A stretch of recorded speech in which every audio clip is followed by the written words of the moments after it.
एक गांव था। उस गांव में शाम ढलने के बाद कोई भी गांव वाला बाहर नहीं निकलता था, क्योंकि उस गांव में एक भूतिया समोसे वाला था। वो भूत रात को गांव में समोसे लेकर घूमता था।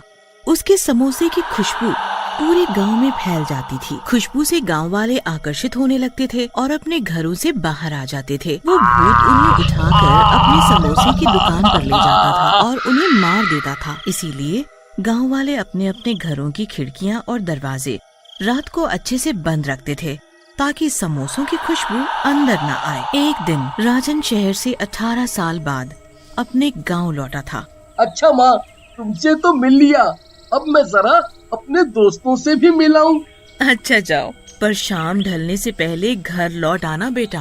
हाँ माँ, ठीक है, मैं जल्दी आ जाऊंगा। राजन अपने दोस्तों से मिलने चला जाता है और मिलते ही राजू, श्याम, क्या तुम दोनों ने मुझे पहचाना? मैं तुम्हारा बचपन का दोस्त राजन, जो शहर पढ़ने चला गया था। यार तू मेरे दोस्त, इतने सालों बाद आया है तू गांव में। अच्छा दोस्तों, हम कितने सालों बाद मिल रहे हैं। चलो इसी खुशी में कहीं घूम कर आते हैं। नहीं नहीं, हम नहीं जा सकते। क्यों, क्या हुआ? तुम दोनों घूमने के नाम से इतने डर क्यों रहे हो? क्या तुम्हें नहीं पता, इस गांव में शाम ढलने के बाद घर से कोई नहीं निकलता बाहर। पर क्यों, क्या बात है? क्या तुम्हें नहीं पता, रात के समय गांव में समोसे वाला भूत घूमता है। जो भी उसके समोसों की खुशबू सूंघ लेता है, वो भूत उसे उठाकर अपने साथ ले जाता है और उसे मार देता है। शायद तुम्हें भूत के बारे में कुछ नहीं पता। इसीलिए तुम भी खिड़की दरवाजे अच्छे से बंद करके सोना। चलो भाई, अब घर चलें, अंधेरा होने ही वाला है। इतना बोलते ही राजू और श्याम वहाँ से चले जाते हैं। ये दोनों भी ना कैसी कैसी बातें करते हैं। कोई भूत वूत नहीं होता। शायद ये दोनों मुझे डराना चाहते हैं। अगर कोई ऐसी बात है तो माँ से जाकर पूछता हूँ। राजन वहाँ से अपने घर जाता है और अपनी माँ को सब बताता है। माँ, आज मैं अपने दोस्तों से मिलने गया था ना, तो वो लोग बड़ी अजीब सी बात कर रहे थे, कोई समोसे वाले भूत की। अगर कोई बात है तो बताओ ना माँ। अब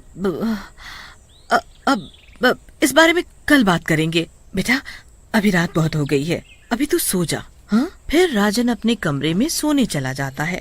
राजन अपने दोस्तों की कही बातों पर ज्यादा भरोसा नहीं करता, जो उन्होंने भूतिया समोसे वाले की बात कही थी, और वो खिड़की खुली रखकर ही सो जाता है। और रात में भूतिया समोसे वाला हाथ में समोसे की प्लेट लेकर गांव में घूमता है। ओ गांव वालों, जरा खिड़की खोल कर कोई हमारे भी दर्शन कर लो। हम भी तो तुम्हारे अपने हैं, एक बार तो दर्शन कर लो हमारे। ये मेरे बनाए हुए गर्मा गर्म समोसे तो चख लो एक बार। पर किसी के भी घर की खिड़की नहीं खुली होती। कोई बात नहीं, मैं खुद ही देख लेता हूँ कि आज कौन मरेगा मेरे हाथों से। ऐसा तो हो ही नहीं सकता कि आज मैं खाली हाथ यहाँ से जाऊं। तभी भूत की नजर राजन की खिड़की की तरफ पड़ती है। फिर समोसों की खुशबू खिड़की से होते हुए कमरे में राजन तक पहुंच जाती है। समोसों की खुशबू पहुंचते ही राजन आकर्षित हो जाता है। क्या खुशबू है! ये खुशबू तो समोसों की है। खुशबू इतनी अच्छी है, खाने में तो और भी स्वाद हो गया, स्वाद। राजन खुशबू के साथ साथ बाहर आने लगता है, और राजन जैसे ही घर से बाहर आता है, वो समोसे वाला भूत उसे पकड़ लेता है और उसे अपनी समोसों की दुकान पर उठाकर ले जाता है। आज का शिकार मिल ही गया। ये सब देखकर राजन डर से थर थर कांपने लगता है और पसीना पसीना हो जाता है। मुझे मत मारो, मुझे जाने दो। मुझसे बहुत बड़ी गलती हो गई जो मैंने अपने दोस्तों की बात नहीं मानी और खिड़की खोलकर सो गया। मैं तुम्हारा सारा काम कर दूंगा, झाड़ू, पोछा, बर्तन, जो कराना चाहते हो करा लो, पर मुझे जाने दो, मुझे जाने दो। नहीं नहीं, बिल्कुल नहीं। अब कोई फायदा नहीं जब तक मैं पूरे गांव वालों को अपने इन हाथों से नहीं मार देता, तब तक मुझे चैन नहीं मिलेगा। राजन भूत के आगे बहुत गिड़गिड़ाता है, पर भूत के आगे उसकी एक नहीं चलती। जैसे ही वो अपने लंबे लंबे नाखून उसके सीने में घोंपने वाला होता है, तभी उस भूत को राजन के गले में पड़ा ताबीज दिख जाता है और भूत ताबीज देखकर चौंक जाता है। ये ताबीज तुम्हारे गले में कैसे आया? ये ताबीज मेरे पिताजी की आखिरी निशानी है। माँ ने बताया था जब मैं बहुत छोटा था तब मेरे पिताजी ने मुझे ये ताबीज पहनाया था, पर वो अब इस दुनिया में नहीं है। ये बात सुनते ही भूत की आंखों में आंसू आ जाते हैं। ये ताबीज मेरा है और मैं तुम्हारा पिता हूँ। मैं कुछ समझा नहीं। राजन को कुछ भी समझ नहीं आता। तब भूत पूरी बात बताता है कि कैसे वो भूत बना।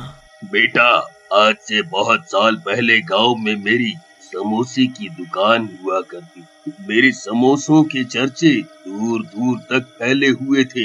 एक दिन सरपंच के बेटे ने भी समोसों की दुकान मेरी दुकान के बिल्कुल सामने खोल ली, पर उसके बनाए समोसे स्वादिष्ट नहीं थे और बासी भी बहुत थे।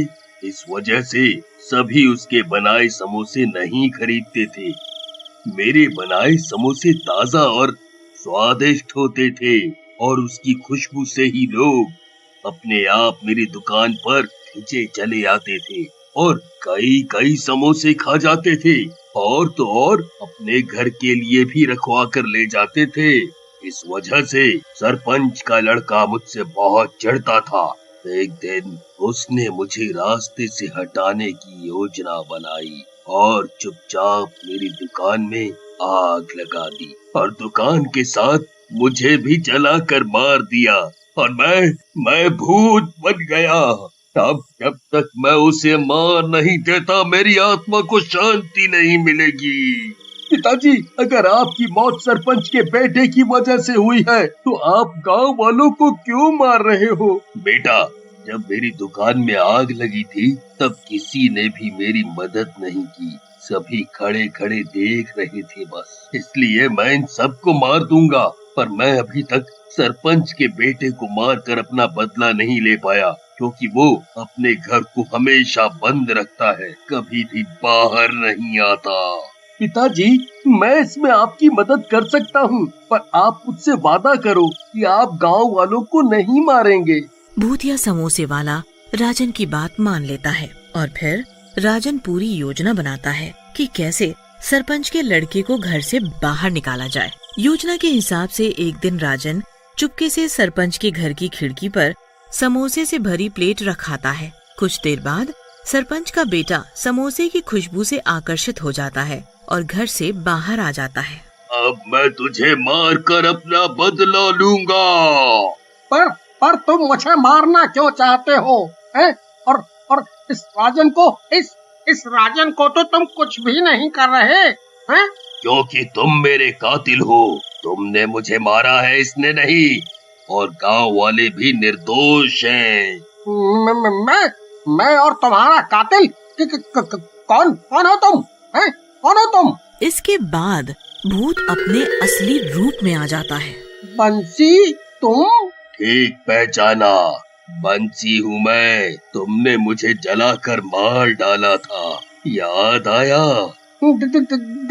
देखो बंसी भाई, देखो मुझे माफ कर दो। मुझसे बहुत बड़ी गलती हो गई थी। मुझे माफ कर दो बंसी भाई, मुझे माफ कर दो। और उसके बाद से उस भूत ने कभी भी किसी को परेशान नहीं किया।